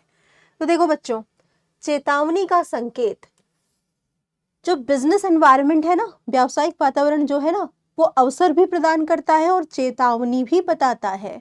वो सतर्क भी करता है कि आप जो व्यावसायिक वातावरण में होने वाले जो परिवर्तन हैं, वो किस तरह से व्यवसाय के लिए चुनौती भी ला सकते हैं, परेशानियां भी क्रिएट कर सकते हैं, हानि भी उत्पन्न कर सकते हैं। अगर इनका सही से पूर्वानुमान लगा लिया जाए, व्यावसायिक वातावरण में होने वाले परिवर्तनों का सही से अनुमान लगा लिया जाए, तो इन चुनौतियों से, इन आपदाओं से, भविष्य में जो होने वाले जो परिवर्तन है, उससे व्यावसायिक वातावरण उन चुनौतियों का सामना करने के लिए तैयार हो जाता है, अपने आप को तैयार कर सकता है। जैसे कि हम बात करेंगे, व्यवसायी जो व्यावसायिक वातावरण को समय पर समझने में, टाइम पर बेटा, समय पर अगर वो समझ जाते हैं और जांचने के योग्य होते हैं, वे व्यावसायिक वातावरण के प्रतिबंधों या नकारात्मक जो नेगेटिव नीतियां हैं का सामना करने के लिए चेतावनी संकेत प्राप्त करते हैं। अब इसको थोड़ा और आसान से शब्दों में अगर मैं बात करूं, तो व्यावसायिक वातावरण में ऐसे भी परिवर्तन हो रहे हैं जो हो सकता है कि अनुकूल ना हो संगठन के लिए, व्यवसाय के लिए। अगर समय रहते, टाइम रहते, व्यावसायिक वातावरण के इन परिवर्तनों का पूर्वानुमान व्यावसायिक संगठन सही तरीके से लगाने में सफल हो गए, तो इससे क्या फायदा होगा? इससे ये फायदा होगा कि जो चुनौती आ रही है, जो कि व्यवसाय में, वातावरण में हो रही हैं, उनका सामना करने के लिए व्यावसायिक वातावरण अपने आप को एकदम तैयार कर लेंगे। तो जैसे कि अगर मैं बात करूं कुछ एग्जाम्पल से, कुछ उदाहरण से, तो इसको और अच्छे से समझा जा सकता है ना। जैसे आप सब जानते हैं कि पहले क्या था, आज के ही टाइम में मारुति जो कार कंपनी है, उसका कहीं ना कहीं एकाधिकार प्रभुत्व है कार इंडस्ट्रीज में, कार मैन्युफैक्चरिंग में, कार निर्माण में, कार प्रदान करने में, इंडियन मार्केट में, भारतीय जो बाजार है उसमें। मारुति ने सबसे बेटा आज भी उसके कारों की इतनी डिमांड इसलिए है हमारे लोकल मार्केट में क्योंकि मारुति ने अवसर और चुनौतियों को समझा है। समय रहते हुए व्यावसायिक वातावरण में होने वाले परिवर्तनों और चुनौतियों दोनों का पूर्वानुमान टाइम पर लगा लिया। जैसे कि मान लीजिए उसने ये पाया था कि 1991 में आपने देखा होगा कि लिबराइजेशन, प्राइवेटाइजेशन, ग्लोबलाइजेशन हुआ है ना। आर्थिक नीतियों में परिवर्तन हुआ, उदारीकरण की नीति आई, वैश्वीकरण की नीति आई, बहुत सारे सामान जो हैं वो बाहर से मंगाए जाने लगे, विदेशों से आने लगे। तो मारुति ने इसको ये इस तरह से देखा कि कार में भी प्रतिस्पर्धा बढ़ेगी, कई सारे ऐसे कंपनीज भी भारत में आ जाएंगी कार मैन्युफैक्चरिंग करने के लिए, कार का उत्पादन करने के लिए, जो कि पहले नहीं थी। तो फिर क्या होगा कि ज़्यादा से ज़्यादा मैन्युफैक्चरिंग करनी पड़ेगी, उत्पादन उनसे कॉम्पीट करने के लिए, उन प्रतियोगिता का सामना करने के लिए मारुति ने क्या किया कि अपने उत्पादन में बढ़ोतरी कर दी। उसने कारों का उत्पादन प्रतिस्पर्धा को ध्यान में रखते हुए, जो कि भविष्य में घटित होगी और मांग बढ़ेगी, भविष्य में अनुमान लगाया और अपने तुरंत ही उसने उत्पादन का पैमाना बढ़ा दिया कार के। इससे क्या हुआ? इससे ये हुआ कि मारुति अग्रणी कार मैन्युफैक्चरिंग कंपनी बनकर सामने आई, क्योंकि आने वाले जो भविष्य में जो उत्पादन को बढ़ा करके मांग को उसने पूर्ति कर दी। ठीक है, तो कहीं ना कहीं सही समय पर अगर आप आकलन कर लेते हैं व्यवसाय में होने वाले परिवर्तनों का, इन चुनौतियों का, तो इन चुनौतियों का सामना करने के लिए भी तैयार हो जाते हैं। ये इसका सेकंड महत्व, दूसरा महत्व हो जाता है कि ये चेतावनी का संकेत प्रदान करते हैं व्यावसायिक वातावरण में होने वाले परिवर्तन, और इनका पर्यवेक्षण, निरीक्षण करना इसीलिए जरूरी माना गया है। अब देखो बच्चों, तीसरी महत्व की अगर हम बात करें तो इसका तीसरा जो महत्व है ये है संसाधनों यानी रिसोर्सेस को एकत्रित करने और उनका उपयोग करने में सहायक होते हैं। व्यावसायिक वातावरण का अगर पूर्वानुमान, आकलन सही तरीके से लगाएं व्यावसायिक उपक्रम, संगठन, तो वो उस अनुसार संसाधनों को, रिसोर्सेस को अरेंज कर सकते, इकट्ठा एकत्रित कर सकते हैं, जिन संसाधनों की भविष्य में मांग है या जिन उत्पादों को बनाया जाने वाला है, उन संसाधनों का प्रयोग करके। इसको और अच्छे से समझने के लिए देखो बच्चों, इसमें लिखा भी है कि व्यवसायियों को बाजार में मांग के अनुसार बाजार में वस्तुओं की पूर्ति करनी पड़ती है। ठीक है, व्यवसायियों को बाजार में मांग के अनुसार जिसकी डिमांड हो, जिस प्रोडक्ट की डिमांड होगी यानी मांग होगी, उसी को तो बनाएंगे ना भाई। फालतू के प्रोडक्ट्स को क्यों बनाएंगे? उसी का उत्पादन होगा, उसी वस्तु का, ठीक है, जिसकी मांग होगी। अब इस वस्तु का उत्पादन करने के लिए, किसी वस्तु का उत्पादन करने के लिए क्या करना पड़ता है? वस्तु का उत्पादन कैसे होता है भाई? कच्चे माल के द्वारा होता है, संसाधनों के द्वारा होता है। वस्तु का उत्पादन के लिए संसाधन की आवश्यकता होती है ना? संसाधन की जरूरत पड़ती है और हमें उसी वस्तु का उत्पादन करना है जिसका बाजार में मांग है, यानी उन्हीं संसाधनों को हमें इकट्ठा या एकत्रित करना होगा व्यवसाय को, जिस वस्तु का उत्पादन करने के लिए वो संसाधन जरूरी होंगे, है ना। फालतू से संसाधन या फालतू के रिसोर्सेज जिनका उपयोग करके वस्तु बनानी नहीं है, उन संसाधनों का प्रयोग हमें करना नहीं है। तो यहाँ पर कहीं ना कहीं उचित संसाधन का एकत्रीकरण करने के लिए जो जानकारी है वो कहाँ से प्रदान हो रही है? व्यावसायिक वातावरण के माध्यम से मिल रही है। अगर इसको और थोड़ा सा आसानी से समझने के लिए हम यहाँ पर एक और उदाहरण देख लेते हैं। जैसे मान लो अब क्या है भाई, ब्लैक एंड व्हाइट, काला और सफेद जो टीवी, बड़े बड़े बॉक्सेस वाला जो मॉडल होता था, क्या उसको परचेज कर रहे हैं हम लोग? क्या उसका उपभोग कर रहे हैं? नहीं ना, क्योंकि बहुत सारी नई नई तकनीकें आ गई हैं, बहुत सारे नए नए तकनीकी आविष्कार की वजहों से टीवी निर्माण में भी बहुत बड़ा परिवर्तन हुआ है, देखने को मिला है। अब क्या है भाई, एलईडी टीवी है ना, एलसीडी टीवी, ये सारे टीवीज का निर्माण होने लगा। तो अब हमें क्या, फ्लैट स्क्रीन वाले रंगीन टीवी, कलर टीवी, बाजार में इनकी डिमांड बढ़ गई है। तो इस टीवी का उत्पादन करने से संबंधित जो संसाधन होंगे, जो रिसोर्सेज होंगे, उन्हीं का एकत्रीकरण करना होगा हमें बड़े बड़े टीवी या जो पिक्चर ट्यूब्स होते हैं टीवी में, जो ब्लैक एंड वाइट टीवीज में पिक्चर ट्यूब जो यूज़ होते थे, उनकी ज़रूरत नहीं है टीवी मैन्युफैक्चरिंग कंपनीज को। ज़रूरत क्या है? फ्लैट स्क्रीन मॉडल वाले एलईडी टीवीज के उत्पादन से संबंधित संसाधनों की। तो संसाधन क्या है? अब इससे संबंधित ही एकत्रित करेगी व्यावसायिक ऑर्गेनाइजेशन, व्यावसायिक संगठन, ठीक है। जो उत्पादन की मांग को ध्यान में रखते हुए कच्चे माल और दूसरे संसाधनों को प्राप्त करना यहाँ पर देखा जाएगा। उन्हीं संसाधनों को हम एकत्रित करेंगे या व्यावसायिक संगठन एकत्रित करेंगे जिनकी वस्तु के निर्माण में जरूरत होगी और उस वस्तु की जिसकी मांग होगी। अब मांग का पता कैसे चलेगा? व्यावसायिक वातावरण में होने वाले परिवर्तनों के अनुसार अगर हम पूर्वानुमान लगा लें कि भविष्य में ये परिवर्तन होगा, इस वस्तु की मांग बढ़ने वाली, इसकी वस्तु की मांग घटने वाली, तो उस वस्तु का उत्पादन करने से संबंधित जो संसाधन होंगे, जो रिसोर्सेज होंगे, जो कच्चे माल होंगे, उसको उपलब्ध करना ही जरूरी होगा। तो यानी संसाधन कौन से जुटाने हैं, इसके लिए व्यावसायिक वातावरण कहीं ना कहीं एक ज्ञान प्रदान करते हैं, जानकारी प्रदान करते हैं और इस जानकारी का लाभ उठा करके संसाधनों को एकत्रित करते हैं व्यावसायिक संगठन। चलिए इसको देखते हैं जरा। फोर्थ पॉइंट, फोर्थ इंपॉर्टेंस, महत्व, तेजी से होने वाले परिवर्तनों के साथ समायोजन, एडजस्टमेंट करने और अपनाने में सहायता देता है। कौन भाई? व्यावसायिक वातावरण का अध्ययन। अगर व्यावसायिक वातावरण का सही तरीके से अध्ययन या पूर्वानुमान व्यावसायिक संगठन लगाने में सक्षम हो गए तो इसका क्या फायदा होगा भाई? इसका यह फायदा होगा कि वो अपने आंतरिक वातावरण में इन परिवर्तनों के अनुसार परिवर्तन लाएंगे और अपने आंतरिक वातावरण को मजबूत बना देंगे ताकि भविष्य में होने वाले जो भी परिवर्तन हो रहे हैं उसका सामना करने के लिए व्यवसाय तैयार हो जाए, अपडेट हो जाए और उसी के अनुसार उत्पादन हो, विक्रय हो और लाभ मिल पाए। तो व्यावसायिक वातावरण विश्लेषण कंपनियों को व्यावसायिक वातावरण में हो रहे परिवर्तन को समझने और विश्लेषण करने में सहायता करता है। व्यवसायी बाह्य वातावरण से मिलान करने के लिए भी अपने आंतरिक वातावरण में बदलाव करते हैं। जैसे कि एक उदाहरण से समझते हैं इसको और अच्छे से। तकनीकी परिवर्तन हो रहा है। पहले क्या करते थे? पहले बुक कीपिंग करते थे, रजिस्टर मेंटेन करते थे, डाटा को लिखते थे।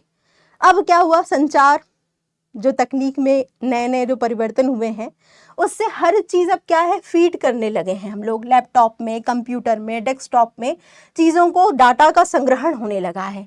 अब जो डाटा संग्रहण हो रहा है ना,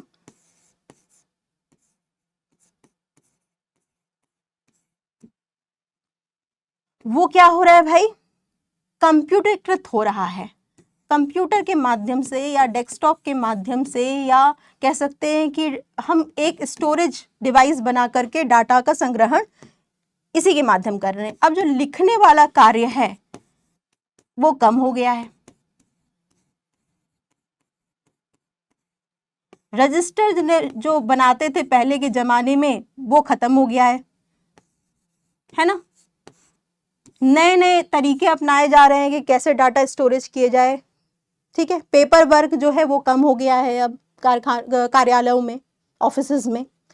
तो ये सब जो परिवर्तन हुए हैं, तो इस परिवर्तन के अनुसार अगर व्यावसायिक वातावरण कंप्यूटरीकृत तकनीकी का प्रयोग करके डाटा संग्रहण का कार्य प्रारंभ कर दें कार्यालयों में, अपने ऑफिसेज में, तो ही वो टिक सकते हैं। इसके लिए वर्कर्स को क्या किया गया भाई? ट्रेंड कर दिया जाए, सिखा दिया जाए, ऑफिस वर्क करने के लिए तैयार कर दिया जाए, प्रशिक्षित कर दिया जाए, तभी ना वो कंप्यूटर का यूज करने के लिए तैयार रहेंगे। यानी जो तकनीकी परिवर्तन हो रहे हैं कार्यालयों में व्यावसायिक वातावरण को ध्यान में रखते हुए, उन परिवर्तनों को एडॉप्ट करना, उसको अपनाने के लिए तेजी से तैयार करते हैं व्यावसायिक वातावरण के घटक, ठीक है। तो तेजी से होने वाले परिवर्तनों के साथ समायोजन करने और अपनाने में सहायता देते हैं। यहाँ पे प्रबंधक का काम फिर से आ जाएगा भाई। प्रबंधक वर्कर को मोटिवेट करेगा कि आप अब तकनीकी प्रयोग करिए, डाटा संग्रहण में अब कंप्यूटर का यूज होगा, लैपटॉप्स के माध्यम से अब संग्रहण होगा। अब आप लिखना बंद कर दीजिए, रजिस्टर मेंटेन करना बंद कर दीजिए, क्योंकि इसकी आवश्यकता अब नहीं रही है। इसी तरह अगर देखा जाए तो हर एक चीज में परिवर्तन लाना होगा, किसके अनुसार? व्यावसायिक वातावरण में होने वाले परिवर्तनों के अनुसार, आंतरिक वातावरण में परिवर्तन ला करके ही क्या कह सकते हैं कि व्यवसाय सफल हो सकते हैं, चल सकते हैं और अच्छा कमा सकते हैं। ठीक है, एक और चीज है भाई, नियोजन। ये नियोजन होगा यहाँ पे, नियोजन और नीति निर्माण में सहायता। व्यावसायिक वातावरण का अगर सही तरीके से अध्ययन और पूर्वानुमान व्यावसायिक संगठन लगाएं तो उनके लिए एक और अच्छी चीज आती ये है कि नीति निर्माण करने में, पॉलिसी मेकिंग करने में, नियोजन प्लानिंग करने में कहीं ना कहीं उपयोगी होते हैं। ठीक है, संगठन में मुख्य रणनीति या योजनाएं और नीतियां व्यावसायिक वातावरण को ध्यान में रखकर बनाई जाती हैं। ठीक है, व्यावसायिक वातावरण में होने वाले परिवर्तनों को ध्यान में रख करके संगठन में, ऑर्गेनाइजेशन में, व्यावसायिक उपक्रमों में नीतियों, उद्देश्यों, लक्ष्यों का निर्माण किया जाता है, कार्य प्रणालियों का निर्माण किया जाता है। ठीक है, जैसे कि मान लीजिए उत्पादन से संबंधित निर्णय लेने हो भाई कि किस पदार्थ का उत्पादन करें कि ना करें, तो बाजार में मांग अगर है या होने की संभावना है, बाजार में मांग की संभावना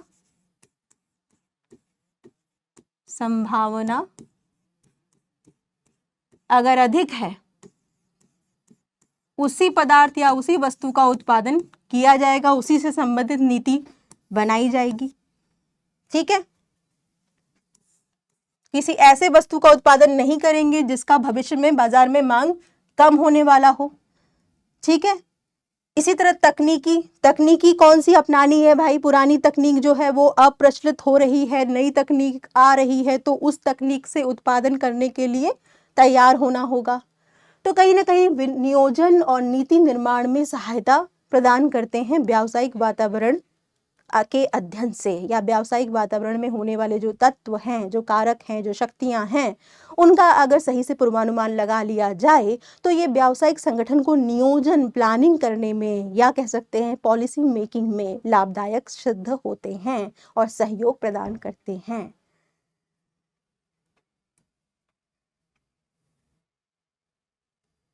यहां देखिए भाई, ये नेक्स्ट इंपॉर्टेंस या महत्व है कार्य निष्पादन में सुधार।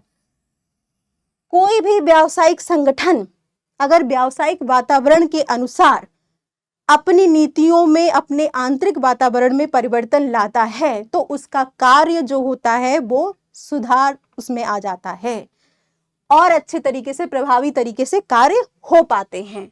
तो व्यावसायिक वातावरण के निरंतर विश्लेषण से, लगातार अगर इसका एनालाइज किया जाए तो के साथ कंपनियां आसानी से अपने प्रदर्शन को, अपनी परफॉर्मेंस को सुधार सकती हैं और अपने लाभ के परसेंटेज को बढ़ा सकती हैं।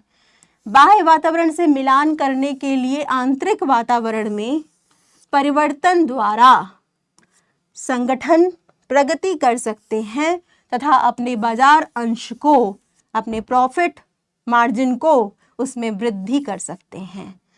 तो जो हमने कहा ना कि कहीं ना कहीं व्यावसायिक वातावरण अवसर प्रदान कर रहे होते हैं, चुनौतियों का सामना करने के लिए तैयार कर रहे होते हैं, नीति निर्माण में सहायक होते हैं, तो ये सारी चीज़ों से क्या होगा भाई? कंपनी का, व्यावसायिक संगठन का जो परफॉर्मेंस है, जो उनका निष्पादन है, जो उनकी हम कह सकते हैं कि उनका जो प्रदर्शन है वो अच्छा हो जाएगा, और जब प्रदर्शन अच्छा हो जाएगा तो लाभ अच्छा हो जाएगा, बाजार में उनकी जो प्रतिशत है उस तरह की कंपनी का वो बढ़ जाएगा जो अच्छे से कार्य करेगी, व्यावसायिक वातावरण में होने वाले परिवर्तनों का सही तरीके से, अपने आंतरिक वातावरण में उन परिवर्तनों को अपना करके, सुधार करके कार्य करेगी, वो कहीं ना कहीं अच्छा प्रदर्शन करने के लिए तैयार होती है। तो हमने ये सारी चीजें इंपॉर्टेंस के तौर पे पढ़ ली भाई कि क्या क्या व्यावसायिक वातावरण के अध्ययन करने से या उसका विश्लेषण करने से उसके महत्व क्या क्या सामने आते हैं। अब हम लोग यहाँ पर जल्दी से व्यावसायिक वातावरण के आयाम पढ़ेंगे जो कि बहुत इंपॉर्टेंट है और इसी आयाम से आपके क्वेश्चंस बन के आते हैं। ठीक है, सिंपल क्वेश्चंस भी आ जाते हैं कि व्यावसायिक वातावरण के आयामों को लिखिए या इसकी व्याख्या करिए, सामाजिक वातावरण की व्याख्या करिए, आर्थिक राजनीतिक वातावरण की व्याख्या करिए, वैधानिक वातावरण क्या होता है, या केस स्टडी क्वेश्चंस भी इससे बन करके आते हैं आयाम से। तो आयाम होते क्या है, व्यावसायिक वातावरण के आयामों को हम लोग एक एक करके पढ़ने वाले हैं। तो सबसे पहला आयाम या डायमेंशन है वो है आर्थिक वातावरण, इकोनॉमिक एनवायरनमेंट। बेटा जैसा कि नाम से ही समझ में आ रहा है, इकोनॉमिक, आर्थिक, अर्थव्यवस्था की बात हो रही है यहाँ पर। उन शक्तियों तथा कारकों से है जो आपके अर्थव्यवस्था, आपकी अर्थव्यवस्था को प्रत्यक्ष रूप से प्रभावित करती हैं। इसके तत्व हैं किसी भी देश की, आपके देश की अर्थव्यवस्था को प्रत्यक्ष रूप से प्रभावित करने वाली जितनी भी कारक हैं, जितनी भी शक्तियां हैं, वो आर्थिक वातावरण बनाती हैं। तो इसके तत्व, इसमें जो जो चीजें आती हैं, जैसे करों में कोई परिवर्तन हो जाए, टैक्स के रेट में परिवर्तन, या तो ये बढ़ जाए या घट जाए। परिवर्तन का मतलब घटना बढ़ना दोनों हो सकता है, बढ़ जाए या घट जाए, ठीक है। ब्याज दर में कोई परिवर्तन हो जाए, इंटरेस्ट के रेट में, अगर इंटरेस्ट रेट मान लो बढ़ जाए तब क्या होगा, व्यवसाय को इसका क्या असर पड़ेगा, व्यवसाय को ऋण लेना महंगा हो जाएगा। ऋण अगर महंगा हो गया तो उत्पादन क्या होगा, कम हो जाएगा, है ना। उत्पादन करने के लिए क्या चाहिए भाई, पैसा चाहिए, पूंजी चाहिए। तो जब लोन ही महंगा हो जाएगा तो उत्पादन तो कम करना ही पड़ेगा। इसी तरह अगर इंटरेस्ट रेट कम हो जाए तो व्यवसाय को क्या होगा, ऋण सस्ता हो जाएगा और उत्पादन बढ़ जाएगा।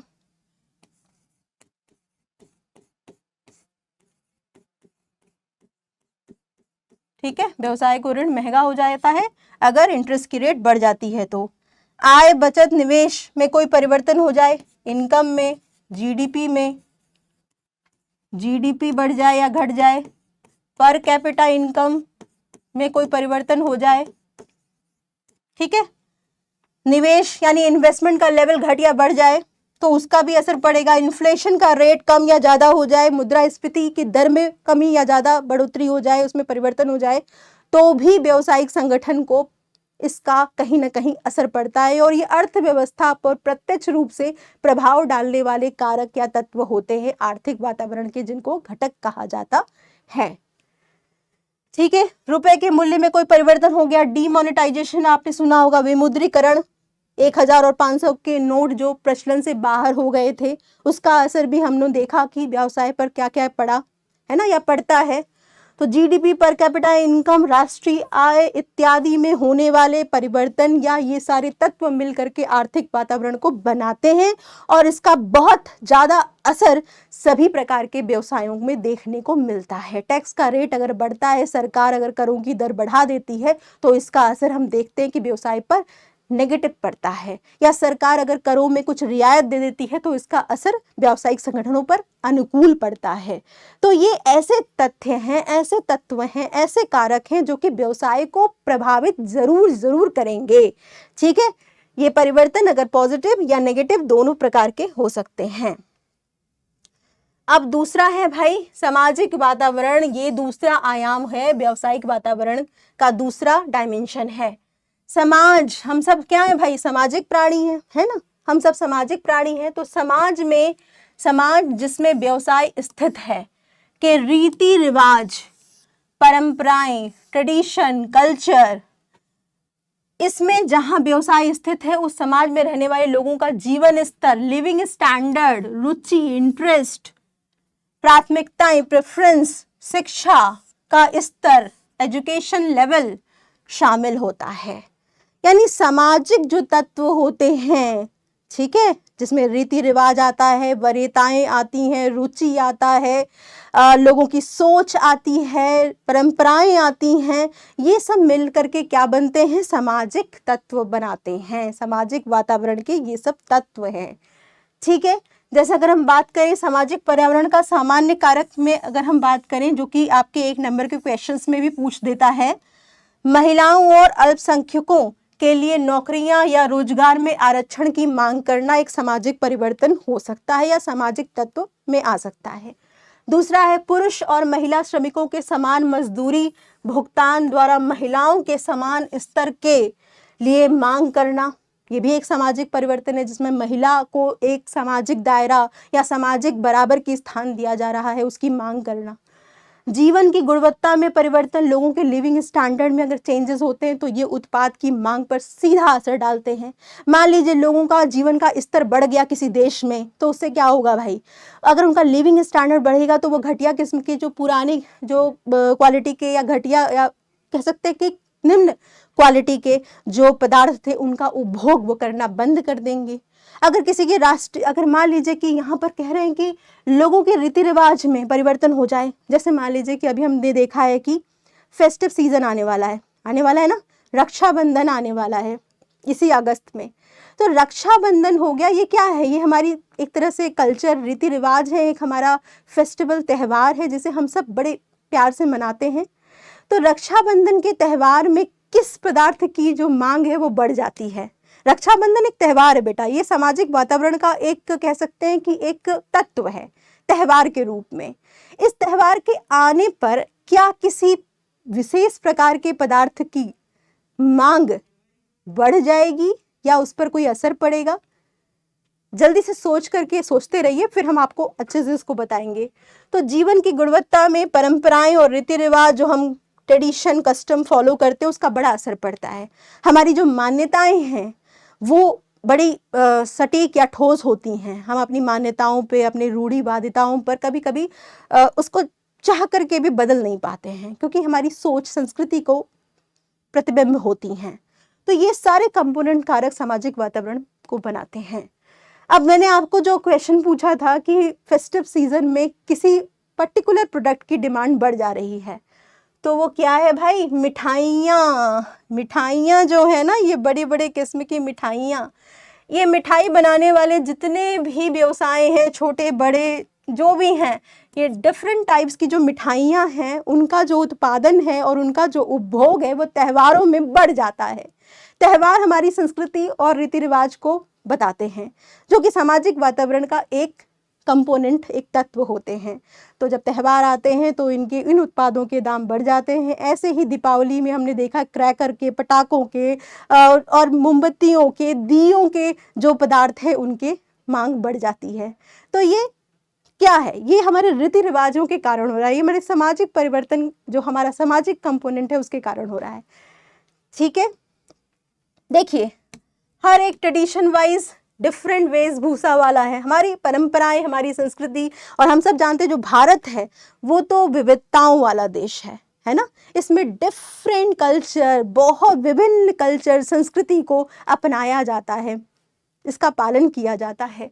तो यहाँ पर देखिए वेशभूषा, यानी हमारे यहाँ डिफरेंट संप्रदायों के ध्यान में रखते हुए जो बहुत सारी विभिन्न प्रकार की वेशभूषाएं निर्माण करने वाले उद्योग भी हैं, और जो कपड़ा और जो कह सकते हैं व्यवसाय हैं, इनका भी मांग हमारे त्योहारों के अनुसार इनकी भी डिमांड बढ़ जाती है। तो ये सब घटक जो है ना वो सामाजिक वातावरण के तत्वों में आते हैं। आइए हम बात करेंगे तीसरे आयाम की, जो है राजनीतिक वातावरण, पॉलिटिकल एनवायरनमेंट। बेटा पॉलिटिकल एनवायरनमेंट में होने वाले परिवर्तन भी व्यवसाय को कहीं ना कहीं जरूर प्रभावित करते हैं। अब ये देखो, राजनीतिक वातावरण, पॉलिटिकल एनवायरनमेंट में चेंजेस, जैसे कि मान लीजिए सरकार बदल जाए, नई सरकार आ जाए, तो नई सरकार की नई नीतियां होंगी व्यवसाय के प्रति भी, और नए वो सुधार या नए कार्यक्रम लॉन्च करेगी। तो ऐसे में क्या होता है, यहाँ परिवर्तन होगा तो व्यवसाय पर भी इसका असर होगा ही होगा। राजनीतिक वातावरण में सरकार के कार्यों से संबंधित सभी घटक आ जाते हैं जो सरकार से संबंधित कार्य होंगे। जैसे कि सरकार का प्रकार क्या है भाई, समाज के विभिन्न समूहों के प्रति सरकार का व्यवहार कैसा है, इसका भी असर देखने को मिलता है। सरकारी योजनाएं, जो बहुत डिफरेंट योजनाएं हैं, चाहे वो व्यवसाय से संबंधित हो या कल्याण से संबंधित हो। दूसरे देशों के साथ सरकारी संबंध, दूसरों देशों के साथ जो सरकारी संबंध है उसका भी असर हम लोग देखने को मिलता है। ठीक है। उनकी सरकारी नीतियां, उद्योग, व्यापार बढ़ाने घटाने का असर सरकारी नीतियों के द्वारा ही होता है। इस देश के साथ व्यापार करना है, इस देश के साथ हम व्यापार नहीं करेंगे, सरकार बदल गई, उसकी नीतियां बदल गई। तो कहीं ना कहीं हम ये देखते हैं कि सरकार के परिवर्तन का, यानी जो हमारा पॉलिटिकल एनवायरनमेंट है, राजनीतिक वातावरण है, अगर उसमें कोई परिवर्तन होता है, सरकारी जो सरकार बदल जाती है, नई पार्टी आ जाती है, तो इसका असर भी पड़ता है। जैसे बीजेपी की सरकार की अलग नीतियां हो सकती हैं दूसरे देशों के साथ, अपने पड़ोसी देशों के साथ। कांग्रेस की अलग नीतियां हो सकती हैं सरकारी व्यापारियों के साथ, उद्योगपतियों के साथ। आप अलग लेकर के आ सकता है, बिजली मुफ्त देना, पानी मुफ्त देना, ठीक है। बसपा की अलग नीति हो सकती है, अल्पसंख्यक समुदाय का उत्थान या विकास करने पर जोर हो सकता है। तो हर एक सामाजिक पार्टी की अपनी विचारधाराएं होती हैं और वो अपनी विचारधाराओं के साथ चलती हैं। इसलिए हम कह सकते हैं कि इन विचारधाराओं का, इन सरकारी नीतियों का, इनके संबंधों का असर व्यवसाय पर भी पड़ता है। तो राजनीतिक वातावरण में सरकारी नीतियां, सरकारी समाज के विभिन्न समूहों के प्रति सरकार का जो व्यवहार है, उसका असर देखने को मिलता है। फिर आता है भाई वैधानिक वातावरण, लीगल एनवायरनमेंट। बेटा लीगल बन गया, कानून बन गया, तब इसका पालन करना अनिवार्य ही है, इसको बदल नहीं सकते। तो वैधानिक वातावरण में वो सरकार के द्वारा बनाए गए कानून, अधिनियम, सरकारी पदाधिकारी द्वारा जारी किए गए प्रशासनिक आदेश, लाइसेंसिंग, फ्रेंचाइजिंग, विदेशी व्यापार से संबंधित वैधानिक नीतियां, ये सारी चीजें आ जाती हैं। ठीक है। कानून जो है ना, कानून अगर बनकर तैयार हो गया, लॉ, अधिनियम बनकर तैयार हो गए, तब तो व्यवसाय को इन्हें मानना ही मानना है। इन अधिनियमों के अनुसार ही व्यापारिक गतिविधियों को करना ही करना है। यहाँ पर आप देख रहे हैं कुछ लोगोस दिए हुए हैं, कुछ चिन्ह दिए गए हैं। इनका प्रयोग, जैसे ये ISI मार्क का प्रयोग किस में करते हैं हम? इलेक्ट्रॉनिक्स इक्विपमेंट अगर सही मानक पर है तो ISI उसमें यूज करना मस्ट है, ये एक कानूनी कंपल्सन में आता है। ठीक है। इसके अलावा आप देख रहे हैं कि विभिन्न चिन्ह यहाँ दिए हैं। FPO ये फूड प्रोसेसिंग के लिए है, मतलब फूड से संबंधित करने के लिए। सिल्क मार्क सिल्क उद्योग के लिए, सिल्क साड़ियों में, सिल्क के कपड़ों में इसका यूज किया जाता है। ये आपका खाद्य पदार्थों में इसका प्रयोग करना जरूरी जरूर। ग्राहक जागो, ये आपको उपभोक्ता जो नियम है, उपभोक्ता संरक्षण अधिनियम 1986, उससे संबंधित लोगो है ये। तो यहाँ पर हम देख रहे हैं कि बहुत सारे जो एग मार्क बना दिए गए हैं, बहुत सारे मार्क बना दिए गए हैं। वो सब, जैसे एग्रीकल्चर प्रोडक्ट के लिए एग मार्क का यूज होता है, डेयरी प्रोडक्ट्स के लिए अलग मार्क्स बना दिए गए हैं। तो ये सब क्या है? ये एक कानूनी वैधता है, कानूनी, इसमें कह सकते हैं कि ये कानून है कि इनका प्रयोग करना ही करना होगा उन पदार्थों में। तो अधिनियम जो भी बनाए गए हैं, जैसे उपभोक्ता संरक्षण अधिनियम 1986, उसका पालन करना होगा, उपभोक्ताओं से संबंधित अधिकारों का पालन करना होगा। ठीक है। तो ये है फेमा अधिनियम है, वो हो गया आपका। कंपनीज एक्ट 2013, ठीक है। कोई भी कंपनी का रजिस्ट्रेशन करवाना अनिवार्य है 2013 कंपनी अधिनियम के अनुसार। ठीक है। और उसी के अनुसार एक कंपनी को अपनी कार्यप्रणाली को चलाना पड़ेगा। तो ये डिफरेंट जो लॉज बने हुए हैं, जो कानून बने हैं, वो व्यवसाय को कहीं ना कहीं नियंत्रित करते हैं और इनमें होने वाले परिवर्तनों के अनुसार व्यवसाय अपने कार्यप्रणालियों को चलाते हैं। ये कंपल्सरी होते हैं, यानी इनको मानना आवश्यक होता है। इसके बाद देखिए भाई, आखिरी आयाम है व्यावसायिक वातावरण का, वो है तकनीकी वातावरण। तकनीक जो है वो प्रगतिशील है, लगातार बदल रही है, यानी इस वातावरण में बहुत जल्दी, रैपिडली, शीघ्र परिवर्तन देखने को मिल रहे हैं। पहले हम लोग क्या यूज करते थे? पहले हम लोग कोई भी चीज अगर खरीदनी होती थी तो वहां जाते थे दुकान पर, फिर देखते थे, जांचते थे, परखते थे, फिर वो सामान खरीदते थे। लेकिन अब क्या है? अब तो बहुत कुछ आसान हो गया है। घर पर बैठे कार्ट पे गए, वेबसाइट ओपन किया, ऐप ओपन किया, चीजें देखी, पहचानी, प्राइस देखे, ऑर्डर किए, कार्ट में गए, बाय कर दिया, है ना? तो कितनी आसानी से जब चाहे तब आप ऑनलाइन शॉपिंग के थ्रू अपने सामान घर पे मंगवा लेते हैं। तो ये सब क्यों हुआ, ये सब कैसे हो पाया? ये सब तकनीकी की वजह से हो पाया है। ये जो आपके नए नए मैसेंजर्स, एप्स, लैपटॉप, तकनीक, online buying, online ticket purchasing, ये सब आप जो अपने घर पे बैठ के आराम से कर रहे हैं, वो क्यों संभव हो पाया? क्योंकि वो तकनीक है, वो सब तकनीक की वजह से ही संभव हो पाया है। इन बदलती हुई तकनीकों को, व्यवसाय को देखना होगा और इनके अनुसार अपने में जो भी तकनीकी सुधार या अपनाना होगा वो भी करना होगा। तभी जाकर के व्यावसायिक वातावरण के अनुसार व्यावसायिक संगठन चल पाएंगे, रह पाएंगे, विकास कर पाएंगे। जो तकनीकी को अपना नहीं पाएगा व्यावसायिक संगठन, जो पुरानी तकनीकों के आधार पर ही उत्पादन, विक्रय, व्यापार कर रहा है, वो लंबे समय तक इस तकनीकी वातावरण में होने वाले परिवर्तनों का सामना नहीं कर पाएगा और वो व्यवसाय सफल नहीं रह पाएगा।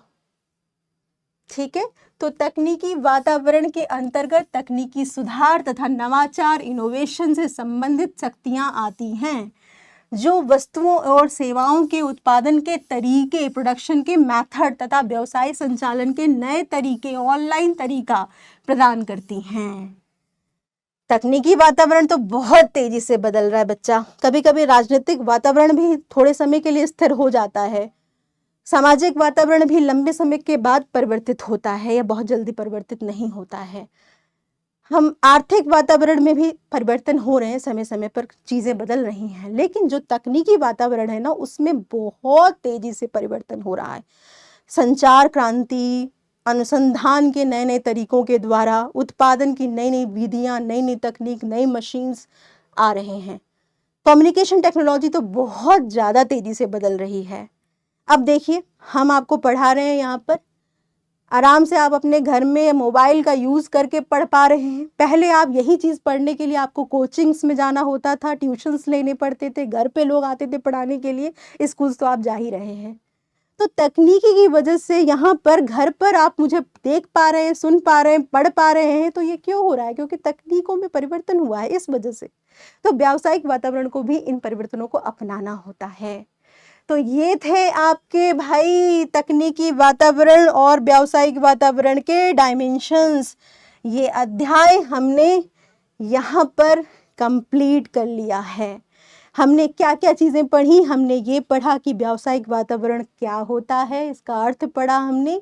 इसमें हमने ये जाना कि व्यावसायिक वातावरण में वो फोर्सेस, वो कारक, वो शक्तियाँ, वो घटक सम्मिलित होते हैं जो कि व्यवसाय को प्रभावित करते हैं प्रत्यक्ष या अप्रत्यक्ष तरीके से, और इनको व्यावसायिक संगठन नियंत्रित नहीं कर सकते, केवल इनके अनुसार अपने आंतरिक वातावरण में परिवर्तन अपना सकते हैं।